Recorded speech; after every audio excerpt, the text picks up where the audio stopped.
नमस्कार दोस्तों, आपका स्वागत है हमारे इस चैनल में जहां पर हम आपके लिए लेकर आते हैं मूवीज और वेब सीरीज के एक्सप्लेनेशन वीडियोस। आज हम आपके लिए एक्सप्लेनेशन लेकर आए हैं कैबिनेट ऑफ क्यूरियोसिटीज के एपिसोड नंबर 7 की। हम कैबिनेट ऑफ क्यूरियोसिटीज के 6 एपिसोड्स ऑलरेडी हमारे चैनल पर एक्सप्लेन कर चुके हैं, आप जाकर देख सकते हैं।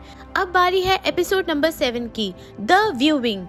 तो कहानी की शुरुआत में हम देखते हैं कि एक पार्किंग में 4 लोग इकट्ठे हुए हैं। उनमें से एक लड़की थी जिसका नाम था शार्लेट, जो पेशे से एक आर्कियोलॉजिस्ट थी। दूसरा इंसान था स्टीव, जो कि एक आर्म्स डीलर था। आर्म्स डीलर मतलब जो कि ग्रेनेड, बंदूकें वगैरह में डील करता है, यानी उनको सेल परचेज करता है। तीसरा इंसान था रैंडल, जो कि पेशे से एक म्यूजिशियन था। और जो चौथा बंदा था वो था ड्रेक, जो कि पेशे से एक इंजीनियर था। और ये चारों ही लोग अपने काम में माहिर थे। तभी एक वैन आती है और इन चारों को बिठाकर वहाँ से ले जाती है। एक्चुअली में एक बहुत अमीर आदमी से मिलने जा रहे थे जिसने इन्हें अपने घर में इनवाइट किया था। अब हमें लाइवन लेनेस्टर को दिखाते हैं जिसके घर वो लोग जा रहे होते हैं। वो एक बहुत ही बड़ा बिजनेस टाइकून और शहर का सबसे अमीर आदमी था। वहाँ पर उसकी फिजिशियन यानी डॉक्टर ज़ारा भी होती है, जिसके पास एक बॉक्स था। उन बॉक्स में कुछ इंजेक्शन थे और उनमें से एक इंजेक्शन वो लाइवन को लगा देती है। हम देख पाते हैं कि वो इंजेक्शन लगाते ही उसकी आंखों की पुतलियों का रंग और साइज चेंज हो जाता है। अब लाइवन वहाँ पर एक रिमोट एरिया में रहता था जिसके आसपास ज्यादा लोग नहीं रहते थे। अब वो लाइवन के घर के अंदर जाते हैं और लाइवन उन्हें सबसे इंट्रोड्यूस कराता है।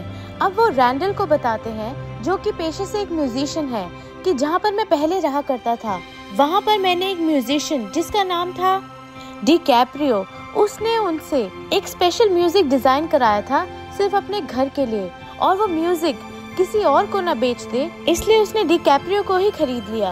पर अब मैं इस घर में रहते रहते बोर हो चुका हूँ, इसलिए मैं एक नया घर बना रहा हूँ। और वो चाहता था कि रैंडल उसके लिए एक न्यू म्यूजिक डिजाइन करे।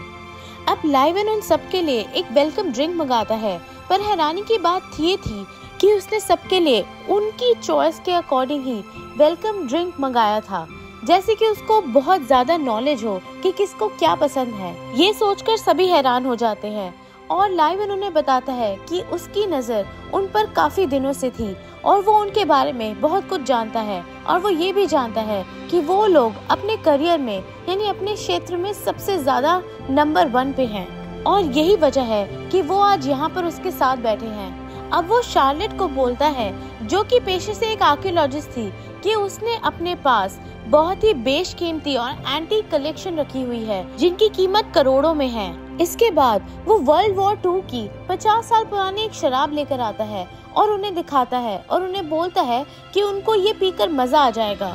फिर बारी आती है ट्रेक की, जो कि पेशे से एक इंजीनियर था। वो चाहता था कि जो वो घर बना रहा है वो बहुत ज्यादा सेफ भी हो, साथ में शान शौकत से भरा भी हो, इसलिए उसने उस इंजीनियर को बुलाया था। और उसके घर की जैसी डिजाइन किसी भी और घर में दुनिया में ना हो। अब जब वो लोग शराब पी लेते हैं तो लाइवन उन्हें वीड सर्व करता है। वीड मतलब मान लीजिए गांजा। और पहले तो शार्लेट और रैंडल उन्हें लेने से मना करते हैं, पर बाद में वो एग्री कर जाते हैं और वो भी वीड ले लेते हैं। अब लास्ट में बारी आती है स्टीव की, जो कि एक आर्म्स डीलर था। लाइवन उन्हें बताता है कि क्योंकि वो बहुत अमीर है इसलिए उसकी सेफ्टी में हमेशा रिस्क रहता है और उसे बहुत से अच्छे वेपन्स चाहिए अपने बॉडीगार्ड्स को देने के लिए, ताकि वो सेफ रहे।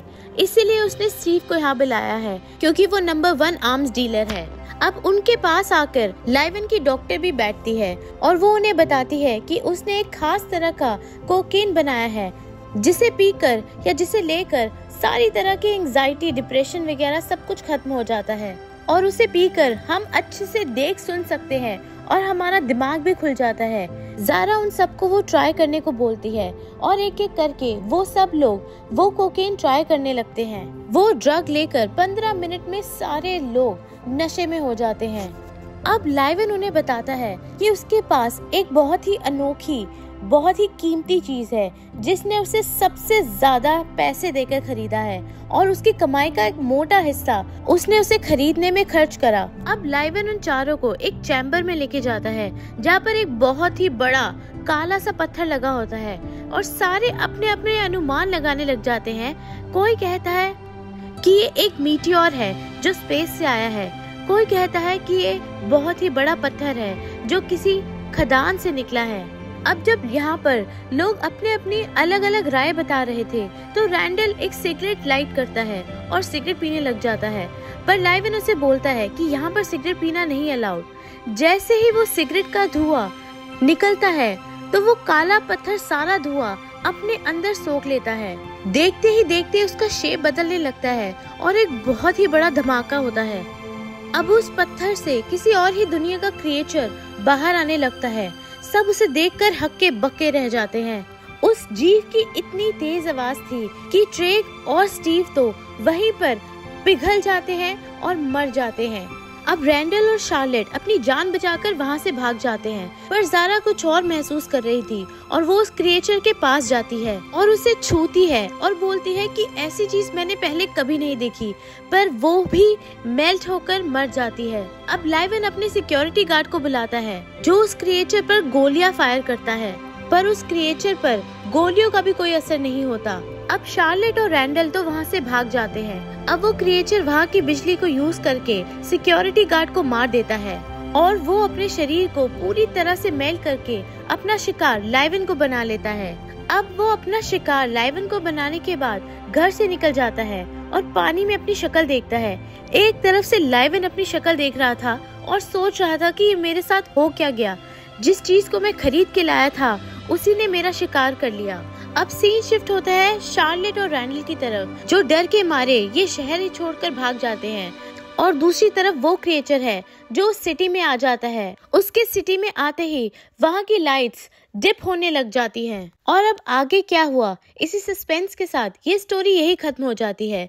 तो दोस्तों, हमें उम्मीद है आपको ये एक्सप्लेनेशन पसंद आई हो। अगर आपको ये वीडियो पसंद आई हो तो इसे जरूर लाइक कीजिए और हमारे चैनल को जरूर सब्सक्राइब कीजिए। धन्यवाद।